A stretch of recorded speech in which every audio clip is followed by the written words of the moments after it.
Bon début de semaine à tous et bienvenue dans le Flash Info.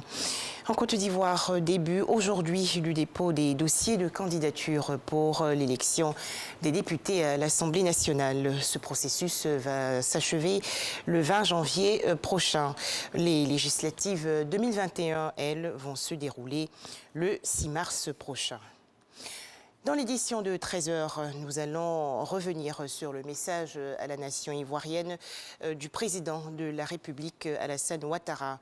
Le chef de l'État a dressé le bilan de l'année 2020, fortement secoué par la crise sanitaire liée au coronavirus.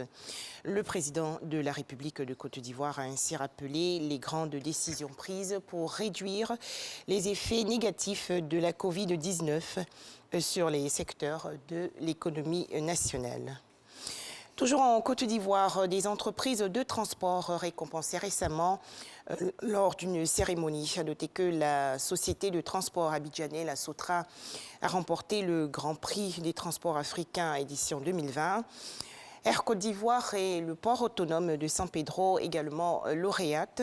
Le Grand Prix des transports africains a été initié par le marché africain des transports de l'Afrique de l'Ouest. Le Matao est une plateforme d'échange entre entreprises visant à développer le secteur des transports. Les explications dans ce reportage de Dangui Dangui. Les meilleures entreprises de transport de ces 10 dernières années en Côte d'Ivoire ont été primées ce mardi lors de la 7e édition du Grand Prix des transports africains. Parmi les lauréats, la société de transport abidjanais Sotra et Air Côte d'Ivoire. Pour ces entreprises, cette reconnaissance sonne comme un appel à redoubler d'efforts. C'est d'abord le défi de l'innovation, le défi d'amélioration de la qualité du service à la clientèle, le défi d'être un acteur majeur de l'exploitation du système de transport multimodal qui est en construction à Abidjan. Il y a 8 ans qu'on a commencé à marcher comme un bébé. Maintenant, on sait courir. Et ce soir, c'était le moment de sauter de joie. Le Grand Prix des transports africains est une idée du marché africain des transports de l'Afrique de l'Ouest, Matao, et veut être un grand rendez-vous des acteurs du transport à la hauteur de leur place dans l'économie ivoirienne.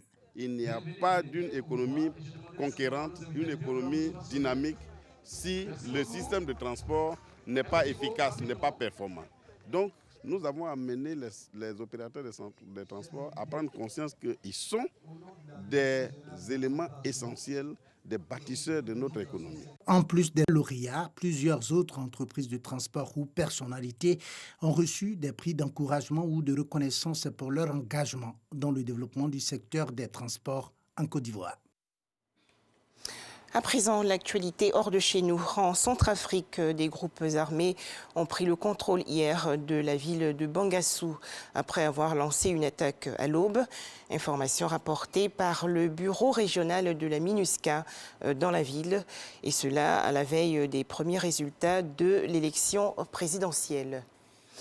Drame au Niger, environ 100 personnes ont été tuées dans les attaques de 2 villages de l'ouest du pays en pleine élection présidentielle.